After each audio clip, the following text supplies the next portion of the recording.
La galaxie mesure 100 000 années-lumière de diamètre. C'est ce chiffre qui empêche la plupart des civilisations d'envisager sérieusement l'expansion. Les distances sont trop vastes. Les délais sont trop longs. Même à une fraction significative de la vitesse de la lumière, traverser la Voie lactée d'un côté à l'autre prend des centaines de milliers d'années. Le projet semble impossible avant même de commencer. Mais cela n'est vrai que si vous envisagez d'envoyer des gens. Dans les années 1940, un mathématicien du nom de John von Neumann a prouvé quelque chose qui a discrètement changé la façon dont sont calculés tous les phénomènes. Il a prouvé qu'il était possible de construire une machine contenant des instructions complètes pour sa propre réplication. Qu'un dispositif ayant accès à des matières premières puisse construire une copie parfaite de lui-même. Et cette copie pourrait en construire une autre. Et cette copie en est une autre. Vous n'avez pas besoin d'envoyer une flotte à travers la galaxie. Il vous suffit d'en envoyer un. Une sonde autoréplicable, programmée pour se rendre au système stellaire le plus proche, récolter les matériaux qu'elle y trouvera, construire des copies d'elle-même et envoyer ces copies vers les étoiles suivantes sur la liste. Faites les calculs. Une sonde devient 2, 2 deviennent 4, 4 deviennent 16. L'onde de réplication se propage vers l'extérieur à la fraction de vitesse de la lumière que les sondes peuvent atteindre et dans un laps de temps qui, selon les normes galactiques, est presque instantané. La Voie lactée entière a été atteinte. Chaque système stellaire visité, chaque planète explorée, chaque recoin de la galaxie touché par quelque chose qui a commencé comme une simple machine lancée depuis un seul monde. Les calculs ne sont pas spéculatifs. Ce ne sont que des calculs. Si ces explorations vous intriguent, un like ou un abonnement est apprécié. Mais continuons. Voici la sonde von Neumann, la méthode d'exploration galactique la plus efficace que la physique permette. Et dès que vous le comprenez, vous comprenez pourquoi le paradoxe de Fermi devient quelque chose de plus précis et de plus spécifique qu'une question générale sur le silence. Parce que la galaxie est vieille, très ancienne selon tous les critères significatifs. Les étoiles se forment et meurent depuis des milliards d'années, avant même que notre Soleil ne s'allume. Si une civilisation quelconque, n'importe où dans cette galaxie et à n'importe quel moment de son histoire, avait développé la capacité de construire des sondes autoréplicatrices et avait choisi de les lancer, l'onde de réplication aurait eu des milliards d'années pour se propager. Il aurait dû nous parvenir depuis longtemps. En réalité, les sondes devraient déjà être ici, et non pas en route ni en train d'approcher de ce système solaire, peut-être en train d'observer, peut-être d'attendre, peut-être de faire quelque chose de complètement différent. Car c'est là que la sonde von Neumann cesse d'être un outil d'exploration et devient une source d'insomnie pour certains chercheurs. Le comportement de la sonde dépend entièrement de sa programmation, des instructions que ses concepteurs ont intégrées avant le lancement, de ce qu'ils ont décidé dans un passé lointain que la sonde était censée faire lorsqu'elle trouverait quelque chose. La plupart des discussions sur le volume et les sondes supposent une intention bienveillante. Explorer, observer, décrire la galaxie comme un objet de curiosité cartographié par des machines patientes sur une période géologique. Mais il existe une autre version. Une version initialement nommée par l'écrivain de science-fiction Fred Saberhagen dans les années 1960 et prise plus tard au sérieux par les chercheurs qui étudient le risque existentiel et l'avenir à long terme de l'intelligence. Une version où les sondes n'étaient pas conçues pour trouver la vie. Ils ont été construits pour y mettre fin. Autoréplicables, autodirigés, programmés avec un objectif unique si profondément ancré que des milliards d'années de fonctionnement ne l'ont pas effacé. Se répandant à travers la galaxie, non pas en explorateur, mais comme un mécanisme de nettoyage, comme l'héritage d'une civilisation qui a observé l'univers, décidé que les autres formes de vie intelligentes représentaient une menace, et construit la solution la plus efficace possible à cette menace avant qu'elle ne devienne un problème. Le Berserker, une machine sans malice, sans haine, sans conscience de ses actes, dotée d'un seul but et de la capacité de l'atteindre à l'échelle galactique. John von Neumann n'était pas un auteur de science-fiction. Il fut l'un des esprits mathématiques les plus marquants du XXe siècle.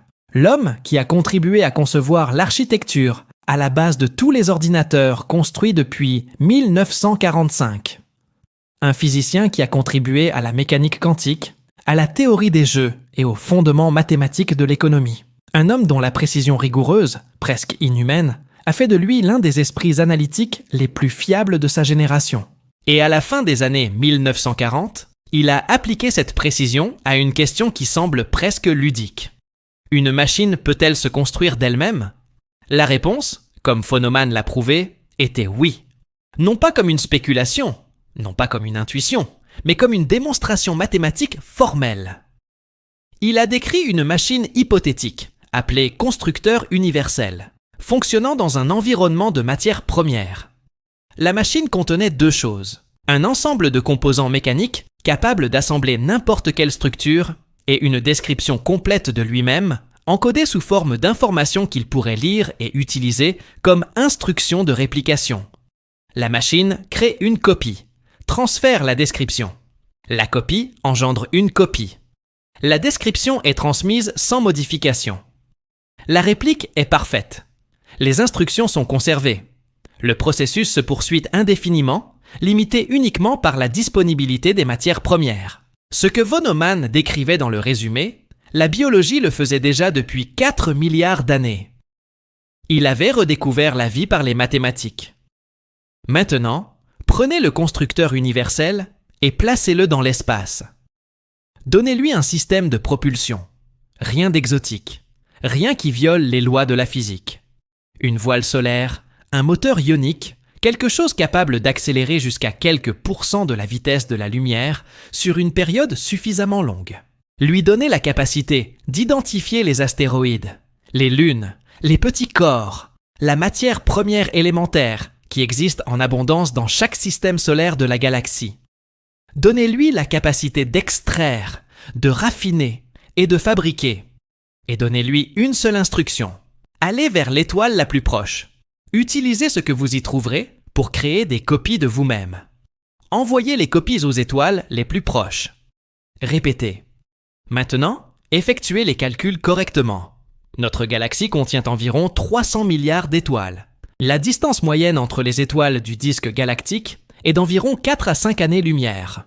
Une sonde voyageant à 1% de la vitesse de la lumière, une vitesse lente au regard des performances actuelles des systèmes de propulsion, parcourt cette distance en 400 à 500 ans. Ajoutez le temps de réplication. On pourrait l'appeler un siècle d'exploitation minière et de fabrication. Chaque étape prend donc environ 500 à 600 ans. Une sonde quitte son étoile d'origine. 600 ans plus tard, elle atteint l'étoile suivante et y construit 2 sondes. Ces 2-là voyagent vers 2 autres étoiles. Chacun en construit 2 autres. La vague double à chaque génération. D'ici 10 millions d'années, un lien cosmique se créera dans une galaxie qui forme des étoiles depuis 10 milliards d'années. Tous les systèmes stellaires de la Voie lactée ont été atteints. Tout le monde. Voilà pourquoi le paradoxe de Fermi est si pertinent.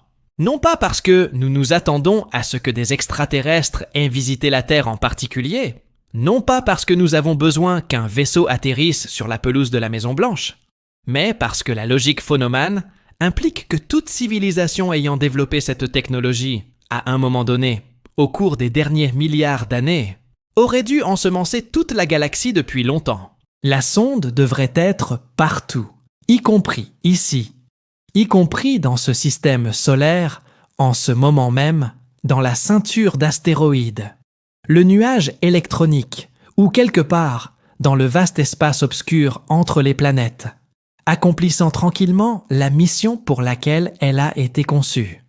Nous ne les avons pas trouvés, ce qui signifie soit qu'aucune civilisation ne les a jamais construits. Possible, mais de plus en plus difficile à justifier compte tenu de l'âge de la galaxie. Ou alors, les sondes existent et nous ne cherchons pas dans la bonne direction.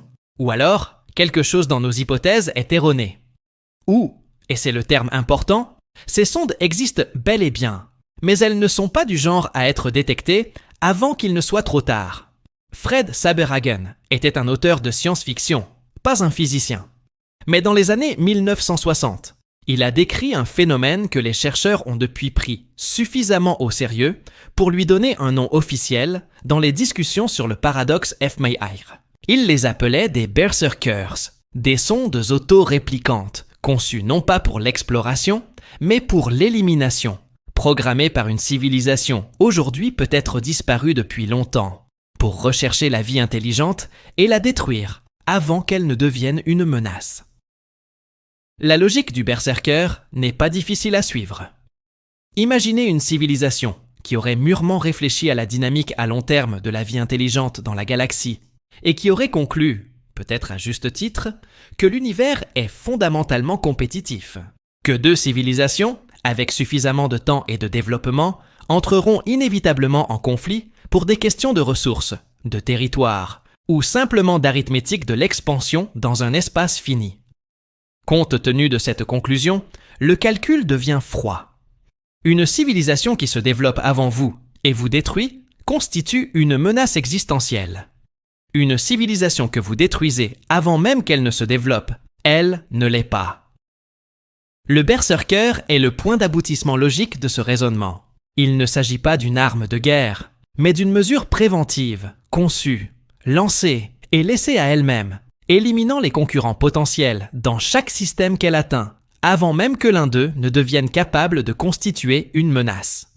Et voici ce qui rend la hypothèse du berserker véritablement troublante, contrairement à d'autres solutions concernant fMI.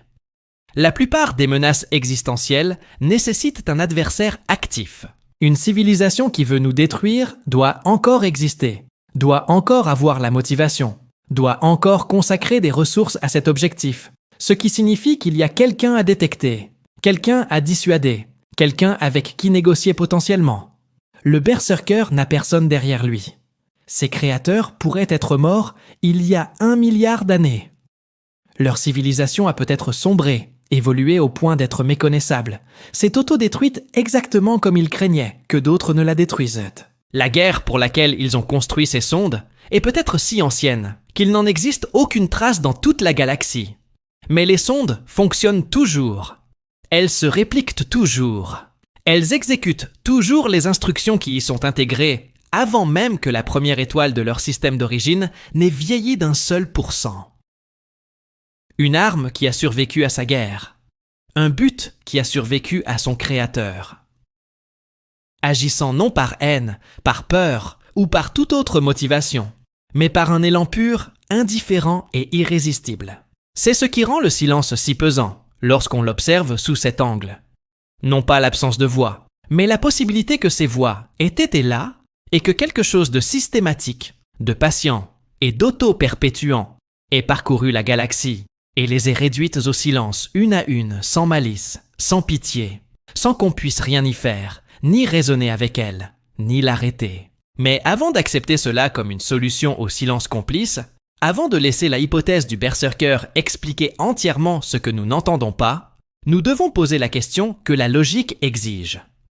Pourquoi une civilisation choisirait-elle cela? Quelle peur? Quel raisonnement? Quelle conclusion sur la nature de l'univers pousse une espèce à construire quelque chose conçu pour tuer tout autre être pensant qu'elle rencontre? La réponse est plus rationnelle que vous ne le souhaiteriez. Et cela nous révèle quelque chose sur nous-mêmes que nous n'avons pas encore pleinement pris en compte. Pensons comme les bâtisseurs. Non pas pour justifier ce qu'ils ont construit, mais parce que comprendre la logique est la seule façon de prendre cette hypothèse au sérieux. Et prendre cela au sérieux est la seule façon de comprendre ce que cela implique pour nous. Alors, mettons la morale de côté un instant. Laissons de côté l'instinct qui nous dit que détruire la vie intelligente est évidemment et catégoriquement mal. Et posa la question que les constructeurs avaient apparemment posée. Quel est l'avenir le plus sûr possible pour notre civilisation? L'univers est fini. Non pas dans le sens où cela va bientôt se terminer. Cela ne se produira pas à une échelle de temps qui importe pour une civilisation biologique, mais dans le sens où les ressources disponibles dans toute région accessible de l'espace sont finies. Étoiles, planètes, énergie, matière première.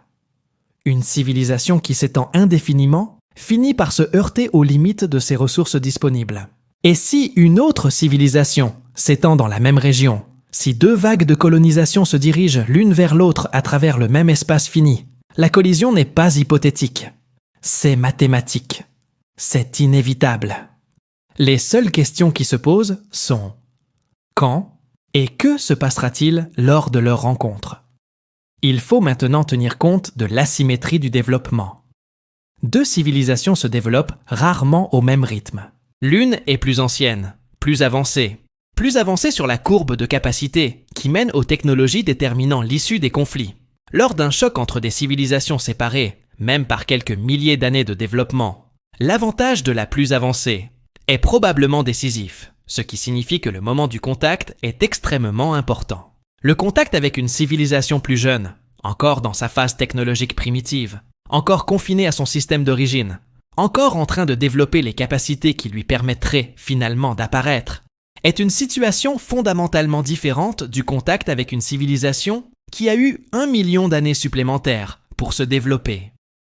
Plus tôt vous le détectez, plus il est facile à gérer. La logique s'assemble pièce par pièce pour former quelque chose de monstrueux.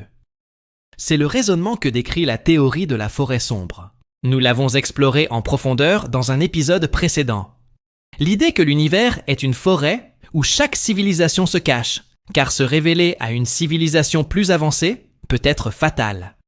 Là où le silence est la seule stratégie de survie rationnelle. L'hypothèse des sondes mortelles pousse cette logique un cran plus loin. Une civilisation qui a pleinement intégré la logique de la forêt sombre ne se tait pas pour autant. Il part à la chasse. Car se cacher, aussi efficace soit-il, est passif. Elle vous protège des civilisations qui vous trouvent.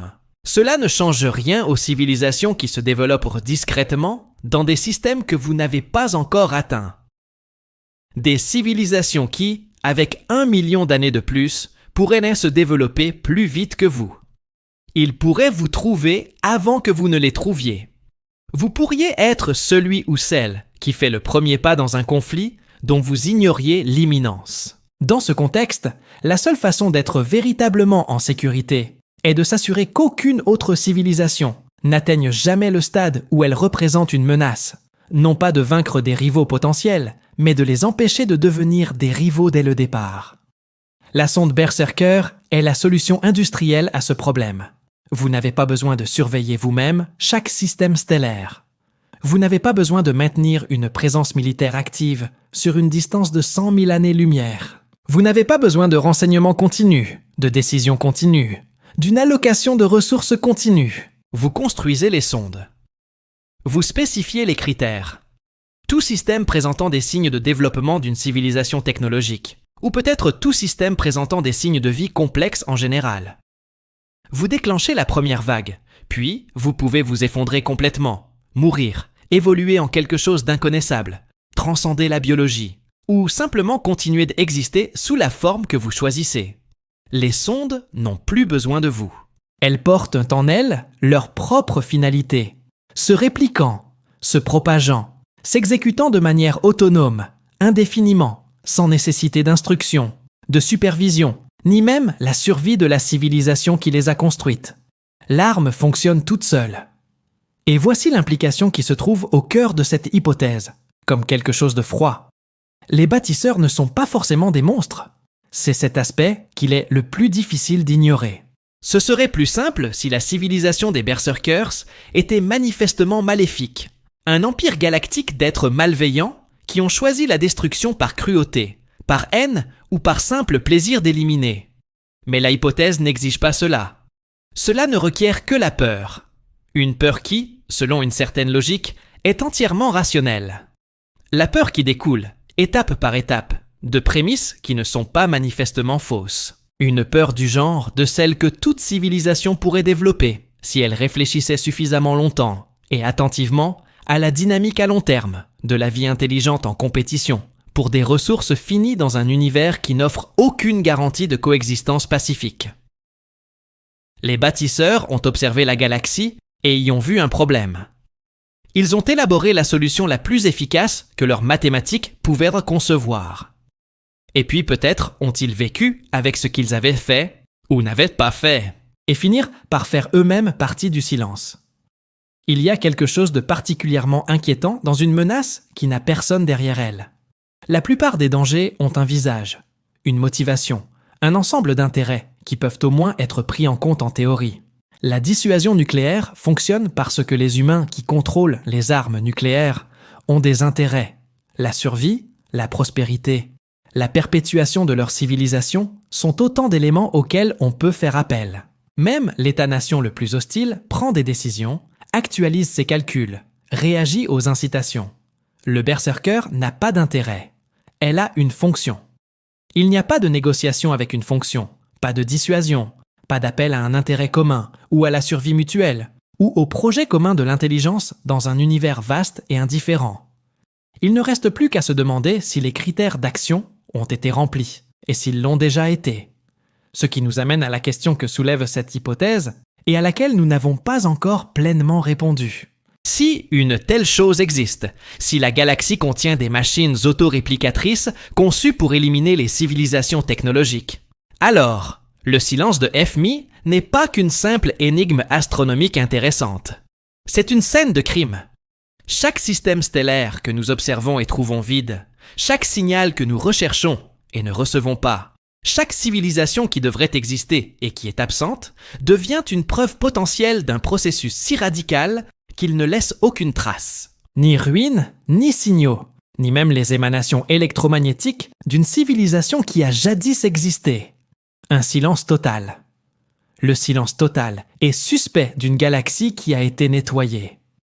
Et si c'est bien ce que nous observons, la question n'est pas de savoir si cela s'est déjà produit.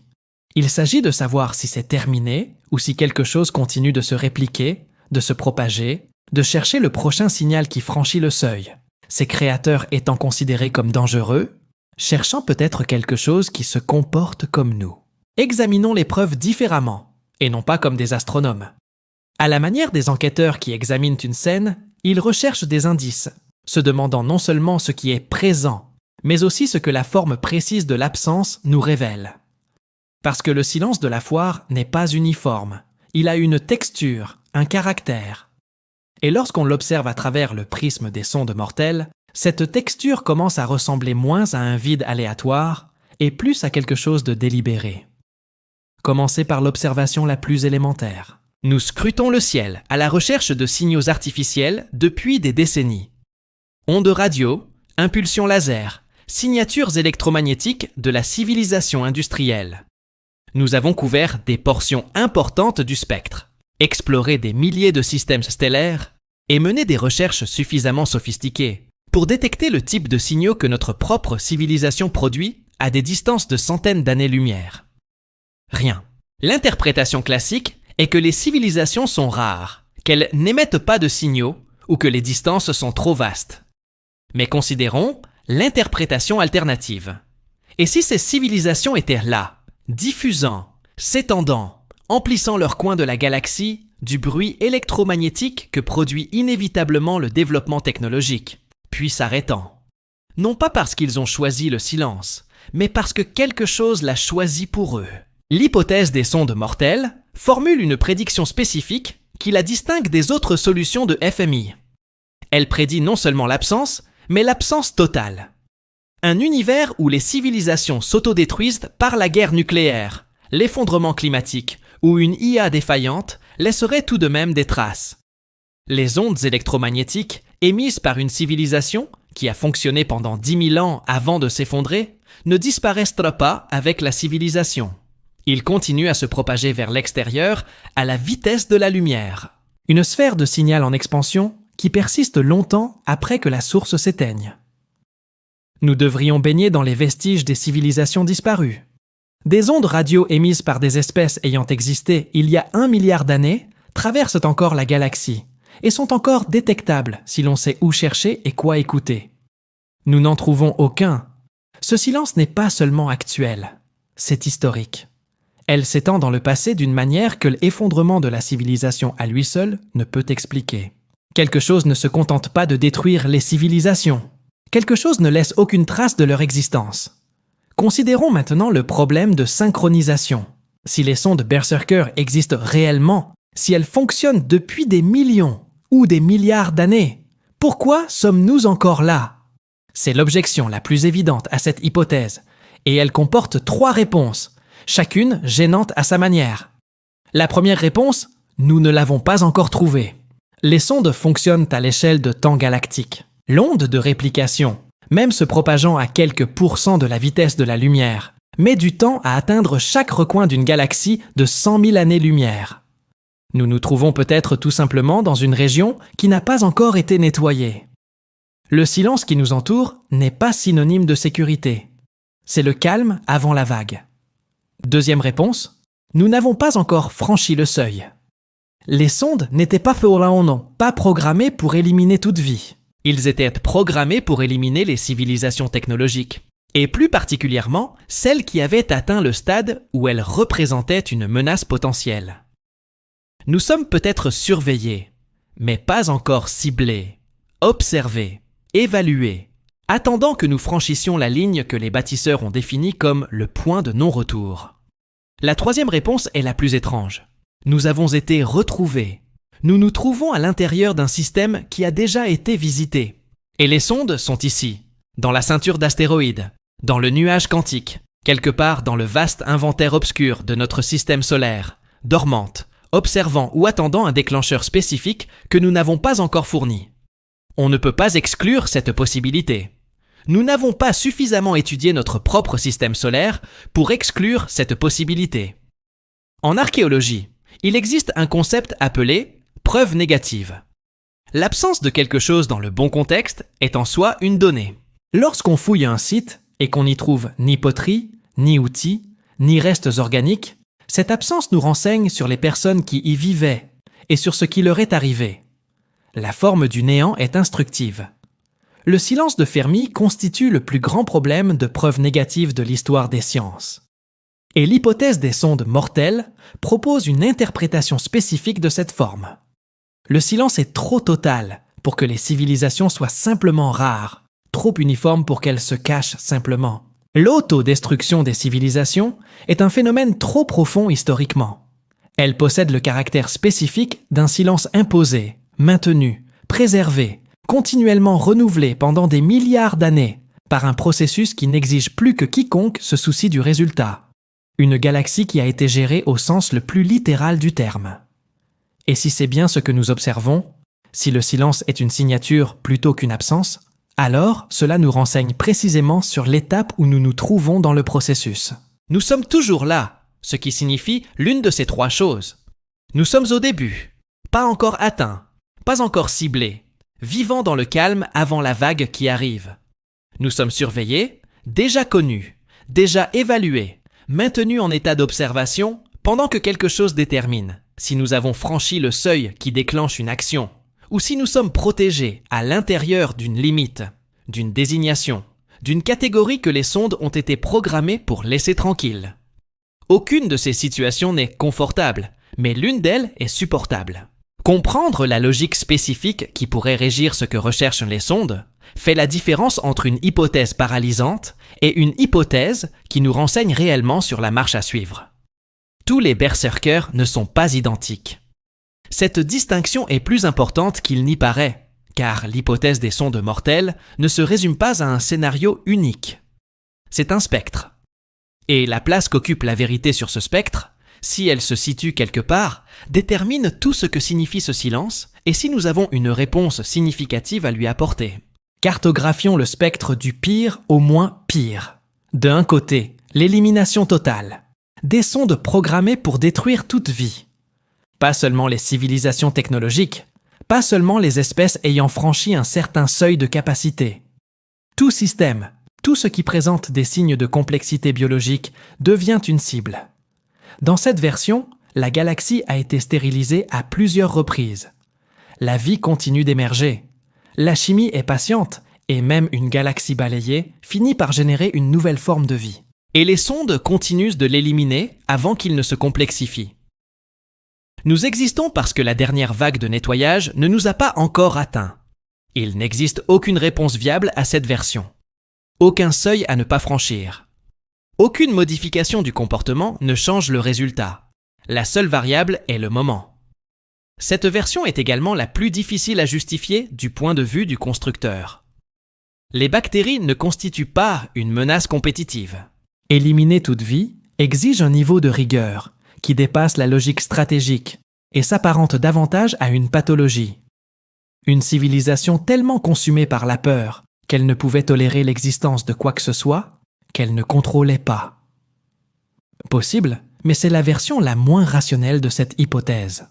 Au milieu, sonde d'élimination ciblée programmée pour détruire la civilisation technologique. Plus précisément, les espèces qui ont développé des outils, une consommation d'énergie, des signatures électromagnétiques, les civilisations qui ont franchi le seuil, que leurs bâtisseurs ont identifié comme point de menace potentielle. C'est cette version que la plupart des chercheurs prennent au sérieux lorsqu'ils abordent formellement l'hypothèse. C'est rationnel, est calibré avec précision. Cela explique le silence complice sans pour autant supposer que les constructeurs soient irrationnels. Et cela a une implication particulièrement inquiétante pour nous. Soit nous sommes en deçà du seuil, pas encore assez technologiquement, pas encore assez visible, ne représentant pas encore le niveau de menace perçue qui déclenche une action. Soit nous l'avons franchi à un moment donné, au cours du siècle dernier. Le développement de la radio, des armes nucléaires, des transmissions délibérées dans l'espace, la bulle électromagnétique s'étendant depuis la Terre à la vitesse de la lumière, annonçant notre existence à tous les systèmes situés dans un rayon de 100 années-lumière. S'il existe un seuil, nous l'avons peut-être déjà franchi. Les sondes sont peut-être déjà en route. À l'autre extrémité, des sondes de quarantaine programmées, non pas pour détruire, mais pour contenir, pour surveiller les civilisations en développement et les empêcher de s'étendre au-delà de leur système d'origine. Jusqu'à quand? Jusqu'à ce qu'ils répondent à certains critères de développement. Jusqu'à ce qu'ils démontrent quelque chose que les constructeurs considéraient comme nécessaire avant que le contact ne soit autorisé. Cette version est troublante, d'une manière totalement différente, car elle sous-entend que nous ne sommes pas confrontés à une élimination. Nous sommes face à une cage, une frontière à l'échelle du système solaire maintenue par des machines que nous ne pouvons pas détecter, qui nous empêchera de partir, ou qui réagira si nous essayons, jusqu'à ce que nous satisfassions à des conditions que nous ignorons et que nous ne pouvons négocier. L'hypothèse du zoo et l'hypothèse de la quarantaine apparaissent soudain moins comme des alternatives rassurantes et plus comme des descriptions d'un même système vu de l'intérieur. Et voici ce qui rend la version en quarantaine véritablement étrange. Cela exige que les sondes soient capables de jugement et pas seulement de détection ou d'élimination, d'évaluation, c'est-à-dire de la capacité d'observer une civilisation au fil du temps et d'évaluer si elle répond aux critères de contact ou de libération spécifiés par son constructeur. Ce qui signifie que les sondes de cette version ne sont pas que des armes, ce sont des gardiens. Un dispositif suffisamment sophistiqué pour permettre d'observer, d'évaluer et de décider. Quelque chose qui nous observe potentiellement depuis des milliers d'années et qui est encore en train de décider. Cela redéfinit chaque observation inexpliquée dans notre ciel, chaque anomalie, chaque signal non répétitif, chaque objet ayant bougé d'une manière non répertoriée. Probablement rien. Mais la hypothèse de la quarantaine ne change probablement rien à ce qu'elle avait auparavant. Voici la question. Les 3 versions sont obligatoires. Qu'est-ce qui les déclenche? Si les sondes sont toujours là, si nous n'avons pas été éliminés, si nous sommes en dessous d'un certain seuil ou à l'intérieur d'une certaine limite, quelle est la ligne que nous ne devons pas franchir? Et sommes-nous en train de nous en approcher en cette décennie? La transmission délibérée de signaux dans l'espace, le développement de la technologie d'autoréplication, la construction de nos propres sondes, Voyager, Pioneer, New Horizons, qui s'aventurent déjà à travers le système solaire, qui pénètrent déjà dans l'espace interstellaire. Si un système surveille les signatures spécifiques d'une civilisation tentant de s'étendre au-delà de son système d'origine, nous fournissons ces signatures depuis des décennies. Soyons précis sur ce que requiert la survie dans ce cas précis. Non pas la survie en soi, non pas le projet général d'éviter le risque existentiel que nous avons exploré dans d'autres épisodes. La survie, en particulier dans un univers où des machines d'élimination autoréplicatrices pourraient fonctionner à l'échelle galactique. Et nous avons passé le siècle dernier à nous rendre aussi visibles que possible. Qu'est-ce que cela implique concrètement? Et est-il déjà trop tard pour que cela ait une quelconque importance? Commençons par le problème de détection. Comment le saurions-nous? Il s'agit là de la première et de la plus déroutante caractéristique du scénario de la sonde mortelle. Presque toutes les autres menaces existentielles s'accompagne d'une phase d'avertissement. Le changement climatique produit des signaux mesurables des décennies avant les pires conséquences. La guerre nucléaire exige des décisions, des mouvements, une escalade des crises visibles pour quiconque y prête attention. Même un gros astéroïde nous donne des années d'avance si nous surveillons les bonnes parties du ciel. Une sonde Berserker ne nous apporte rien. Une machine se déplaçant à quelques pourcents de la vitesse de la lumière, construite par une civilisation bénéficiant de milliards d'années d'avance en matière d'ingénierie et conçue spécifiquement pour être indétectable jusqu'au moment de son action, ne produit aucune signature d'alerte que nous sachions actuellement identifier. Nos systèmes de recherche sont très probablement inadaptés pour le trouver. SETI. La recherche d'une intelligence extraterrestre repose sur l'hypothèse que ce que nous cherchons souhaite être trouvé, qu'il émet des signaux, qu'il est suffisamment grand, chaud et électromagnétiquement actif pour apparaître dans les relevés que nous effectuons. Une sonde conçue pour la furtivité ne serait rien de tout cela. Il ferait froid, sombre, patient, et ses mouvements seraient si semblables à ceux d'objets naturels qu'aucun observateur ne pourrait les distinguer. Un astéroïde qui n'est pas tout à fait sur la trajectoire prévue. Un corps sombre du système solaire externe qui réfléchit légèrement moins de lumière que sa composition ne le laisserait présager. Nous ne l'aurions pas vu venir. Nous pourrions ne jamais le voir. C'est là que le débat actif autour de l'IEM devient quelque chose de plus urgent qu'un simple désaccord académique. La communication avec une intelligence extraterrestre, MEI, consiste à transmettre délibérément des signaux dans l'espace. Non seulement écouter, mais aussi émettre, se faire connaître, envoyer des messages ciblés vers des systèmes stellaires spécifiques dans le but explicite d'établir un contact. Le débat sur l'opportunité de procéder ainsi se poursuit au sein de la communauté scientifique depuis des décennies. Certains chercheurs affirment qu'un contact avec une civilisation avancée serait transformateur et positif. D'autres, dont Stephen Hawking, ont fait valoir que se révéler à des civilisations inconnues comportait un risque considérable. L'hypothèse des sondes mortelles rend ce risque spécifique. S'il existe des sondes qui ciblent les civilisations franchissant un seuil de visibilité technologique, si le déclencheur est quelque chose comme la transmission délibérée et dirigée de signaux dans l'espace, alors chaque émission MEI constitue un risque, non pas un risque théorique vague, mais un risque ciblé précis. Nous fournissons au système de détection exactement ce pourquoi il a été conçu. Et voici le problème plus profond. Nous n'avons pas attendu la résolution du débat sur l'IEM avant de commencer la diffusion. La bulle électromagnétique que nous générons depuis le début du XXe siècle, une sphère de signaux radio, télévision et radar, d'un diamètre d'environ 200 années-lumière, n'était pas une décision délibérée. C'était le rejet d'une civilisation qui construisait ses propres infrastructures, sans se soucier de ce qu'elle déversait dans l'espace. Cette bulle existe déjà. Elle traverse déjà les distances entre les étoiles. Elle arrive déjà, ou est sur le point d'arriver dans les systèmes, situés dans son rayon d'expansion. S'il existe un seuil de détection, s'il existe un niveau de signature électromagnétique qui déclenche la réaction programmée des sondes, il se peut que nous l'ayons franchi avant même que quiconque ne se demande s'il était judicieux de le franchir. La question de savoir s'il faut diffuser l'information est peut-être déjà sans objet. Alors, à quoi ressemble la survie à partir de maintenant ? La vérité, c'est que ça ressemble à des choses pour lesquelles notre civilisation est constitutionnellement mauvaise. Il semblerait qu'il faille adopter une attitude plus discrète, cesser les transmissions délibérées, reconsidérer les projets MEI et élaborer une politique coordonnée et sérieuse concernant ce que nous envoyons dans l'espace et les signatures électromagnétiques que nous laissons se propager. Considérer notre visibilité comme une variable stratégique plutôt que comme un sous-produit inévitable du développement. Il semble que nous devions procéder avec prudence, développer une technologie autoréplicatrice.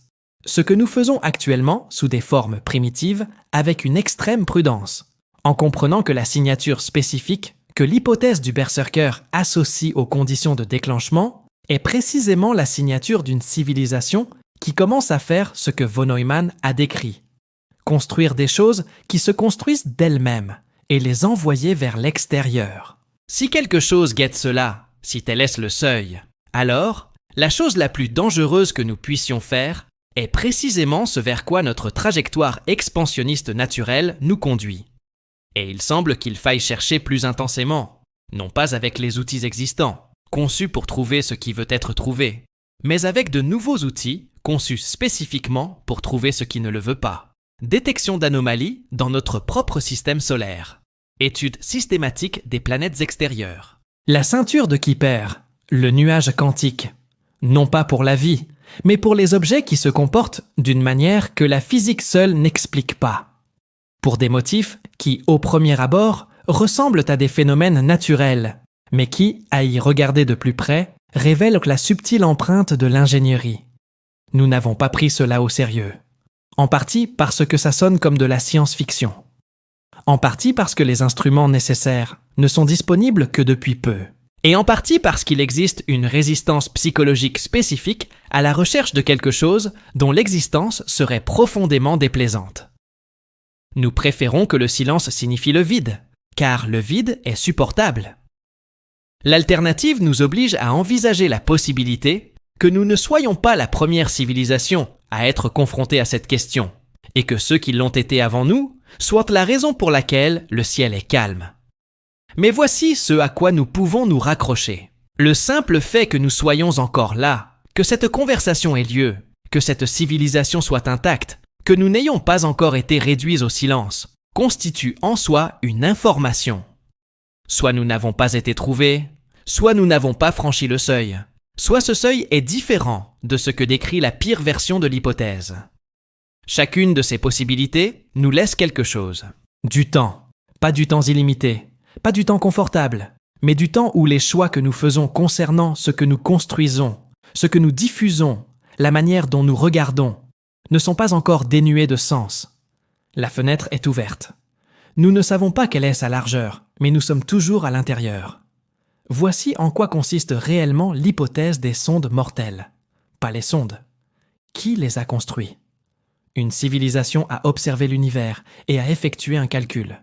Elle a conclu que toute autre forme de vie intelligente constituait un problème à résoudre plutôt qu'un mystère à aborder. Que l'avenir le plus sûr possible était celui où il était le seul avenir possible. Poussé à son terme logique, cette peur justifiait la construction d'un système conçu pour garantir qu'aucun autre esprit ne puisse jamais constituer une menace. Puis, ils l'ont construit et l'ont lancé. Et quoi que soit devenue cette civilisation par la suite, qu'elle ait prospéré, se soit effondrée ou ait transcendé entièrement la biologie, la décision qu'elle a prise à ce moment-là lui a survécu, s'est propagée à une fraction de la vitesse de la lumière et est peut-être devenue le fait dominant de l'histoire de la galaxie. Un choix fait jadis par une civilisation, dans un moment de peur, et dont les conséquences se font sentir depuis lors. Nous approchons nous-mêmes d'une version de ce moment, pas à l'identique, pas avec la même technologie ni la même échelle de temps, mais la structure est reconnaissable. Nous commençons à construire des systèmes autoréplicateurs, à envisager sérieusement l'envoi de sondes au-delà de notre système solaire, à développer une intelligence artificielle capable de prendre des décisions autonomes à des échelles que nous ne pouvons ni surveiller ni contrôler pleinement. Autrement dit, nous approchons du point où les décisions que nous prenons concernant ce que nous construisons et les instructions que nous lui donnons, nous survivront. Là où les valeurs que nous encodons aujourd'hui se propageront dans un avenir que nous ne verrons pas. Là où ce que nous envoyons dans la galaxie sera, pour tout ce qui le rencontrera, la seule preuve de ce que nous étions. L'hypothèse des sondes mortelles nous invite à considérer ce que nous voulons que ces preuves révèlent, non pas comme une question sentimentale, mais comme une question stratégique. La civilisation qui a créé les Berserkers a choisi la peur, a choisi la préemption, a choisi un univers rendu sûr par le fait d'être vidé. Et quoi qu'ils aient gagné grâce à ce choix, quelle que soit la sécurité, quelle que soit la continuité, ils ont aussi construit ce qui les définit aujourd'hui. Si la hypothèse est correcte, leur seul héritage est une galaxie plongée dans le silence. Nous avons la possibilité de choisir différemment, non pas parce que nous sommes meilleurs, non pas parce que la peur est irrationnelle, mais parce que nous possédons quelque chose que les bâtisseurs n'avaient apparemment pas. Un avertissement. L'hypothèse même que nous avons examinée prouve qu'il est possible de réfléchir à ces questions avant même d'avoir à prendre une décision. Que nous puissions examiner la logique de la destruction préventive, la suivre jusqu'à sa conclusion, et nous demander, avant de construire quoi que ce soit, si nous voulons être responsables de cette conclusion. Cette capacité à raisonner sur les conséquences à long terme de ce que nous construisons avant même de le construire est la seule asymétrie en notre faveur qui compte. L'univers est peut-être rempli de tombes, ou bien il est peut-être rempli de civilisations silencieuses qui ont appris à leurs dépens que les plus bruyantes et les plus expansionnistes ne durent pas. Ou bien il peut s'agir de quelque chose d'encore plus étrange, géré, surveillé, maintenu dans une immobilité soigneusement contrôlée par des machines qui exécutent encore des programmes écrits par des esprits qui n'existent plus. Nous ne savons pas. Ce que nous savons, c'est que nous sommes là, que nous pensons encore, que nous choisissons encore, que nous possédons encore la seule chose que l'hypothèse des sondes mortelles, dans toute son obscurité, ne peut expliquer. La capacité de nous demander ce que nous devrions construire ensuite et d'y répondre différemment des bâtisseurs. Un espace nocturne. Si ce soir vous a laissé une impression différente de ce qu'elle était auparavant, une nouvelle façon d'interpréter le silence. Une question concernant ce que nous sommes en train de construire et les instructions que nous lui donnons. Voilà une raison de prendre au sérieux les choix qui se font actuellement dans les laboratoires, les installations de lancement et les salles de décision où se décide l'avenir. Puis, il a fait ce pourquoi il avait été conçu. Si vous souhaitez continuer à explorer les questions qui se situent à la frontière de nos connaissances, celles qui concernent l'intelligence, le silence et ce que signifie être un esprit dans un univers aussi ancien et aussi silencieux, abonnez-vous. Nous serons toujours là à observer, à écouter, à choisir.